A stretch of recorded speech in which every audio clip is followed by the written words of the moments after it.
غازي يعد وأهل الطيب ينعد، ابن زويد لغد العلم علمين، كساب نعم فالبدو ما تنقد، اللي يبون إنتاج زين البعارين، لا جوه يبغون الفحل ما تردد، يطلق هجاره ما تعذر بعدين، أنا أشهد إنه ما تردى ولا صد، وله موقف معروف بين البداوين، وفعلهم على جناب يشكر ويحمد، لأنه وريث المرجلة من سلاطين، لا بد يصلك الخبر قبل تنشد، عن سمعة الطيب وجود الكريمين، ولا الردي وجهه من الشيم مسود، لا نافع الربع ولا قاضي دين، حتى إيش لو يملك عقارات وزود، والبخل ما يعتز أهل الملايين.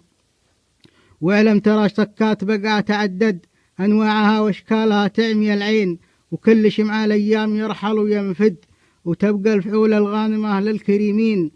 هذا كلام الصدق قول موكد، وعندي على ذلك شهود وبراهين. سلامتكم. سعود بن ربيع الحسيني العصيمي.